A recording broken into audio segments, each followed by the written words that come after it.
अब हम लोग इसका इंग्लिश में रूल पहचान देखेंगे, जिसको हम लोग इंग्लिश में रिकॉर्डिंग बोलते हैं। पहचान को इंग्लिश में हम लोग रिकॉर्डिंग बोलते हैं। हम इंग्लिश में इसका हम लोग पहचान देखेंगे।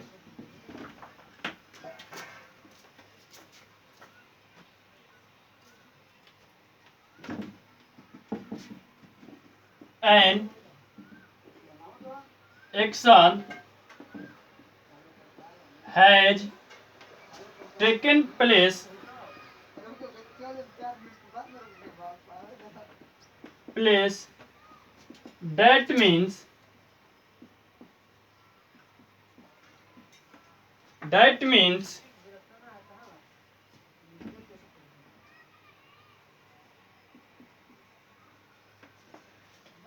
an action has taken place, that means an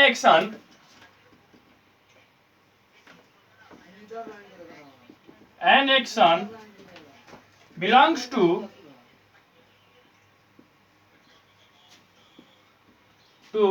complete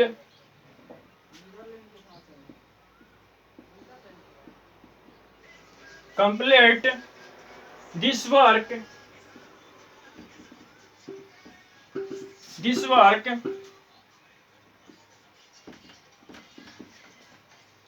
an action has taken place, that means an action belongs to complete this work in present perfect tense.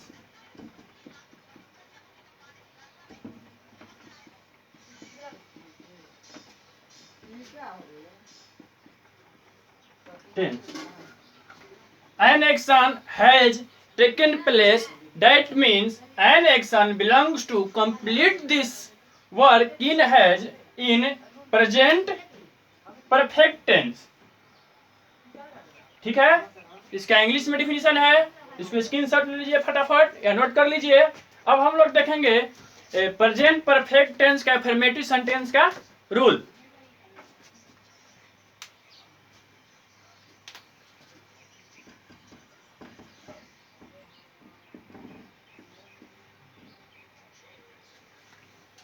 इसमें देखेंगे सब्जेक्ट प्लस हैज या have plus V3 plus object.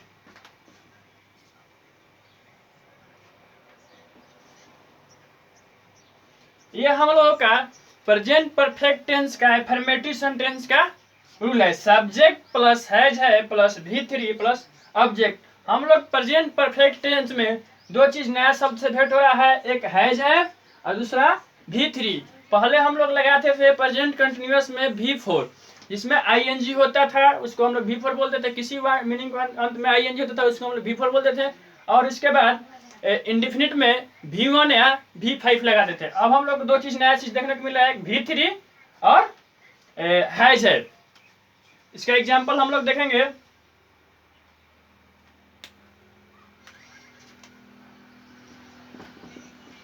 वह अपना काम कर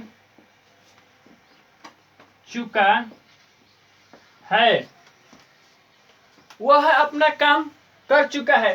present perfect tense में यही दर्शाया जाता है कि जो काम समाप्त हो चुका है, जो काम फिनिश हो चुका है, उसी को हम लोग प्रेजेंट परफेक्ट टेंस में दर्शाते हैं और दर्शाया गया है। इसको हम लोग लिखेंगे सब्जेक्ट ही, इसके बाद हैज या हैव में से हैज, उसके बाद V3, डू मतलब करना होता है, और V3 डू का तीसरा रूप don this work.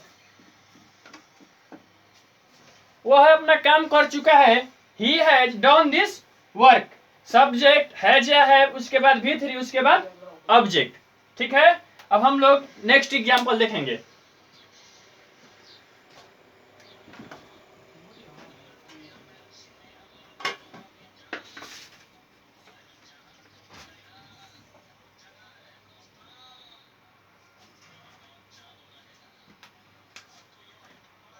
Next example, लड़के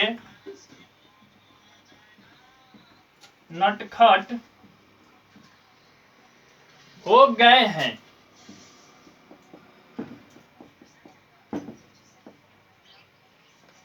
नेक्स्ट एग्जाम्पल,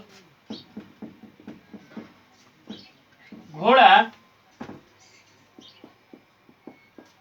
सड़क पर अड़हक कर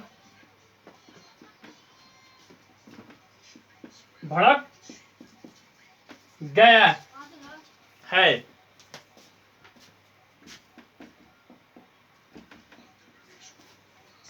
लड़के नटखट हो गए हैं, घोड़ा सड़क पर अड़हक के भड़क गया। हमने आप लोगों को प्रेजेंट परफेक्ट टेंस के पहचान में बताया था कि चुका है, चुकी है, चुके हैं इत्यादि लगा रहा है, उसे हम प्रेजेंट परफेक्ट टेंस बोलते हैं। और एक बात और बताया था कि या है, ई है, ए है, ई भी रहे तो उसे हम लोग प्रेजेंट परफेक्ट टेंस कहते हैं। देखिए, लड़के नटखट हो गए, ए गए, ए आ रहा है, हो गए हैं, ए आ रहा है। इसमें देखिए, घोड़ा सड़क पर अड़हक कर भड़क गया, या आ रहा है, गया है, या आ रहा है, इस भी प्रेजेंट परफेक्ट टेंस है। अब हम लोग बनाएंगे इसको, boys have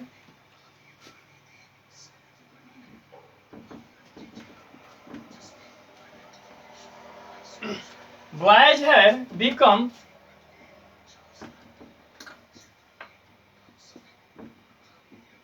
nutty.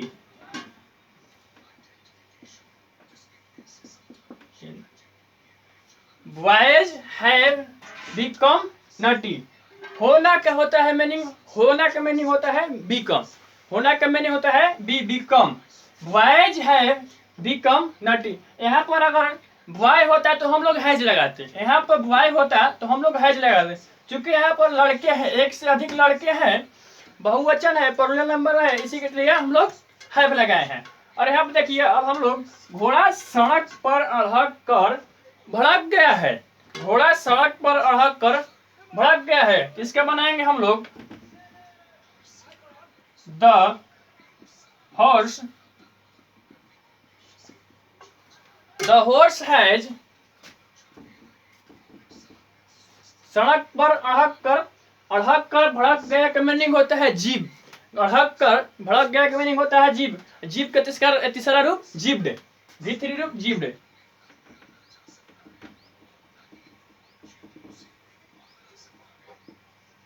जीब्ड on the road. The horse है, घोड़ा सड़क पर अड़हक कर भड़क गया है। The horse has jibbed on the road. अड़हक कर भड़क गया का मीनिंग होता है जीभ। जीभ का तीसरा रूप, जीभ का भी3 रूप जीब्ड। देखिए यहाँ पर भी सब्जेक्ट, उसके बाद हैज है, उसके बाद भी3, उसके बाद ऑब्जेक्ट। घोड़ा सड़क पर अड़हक कर भड़क गया, the horse has jibbed on the road. लड़के नटखट हो गए हैं, बॉयज हैव बिकम नटी। ठीक है, ये हुआ हम लोग प्रेजेंट परफेक्ट टेंस का, अफर्मेटिव सेंटेंस का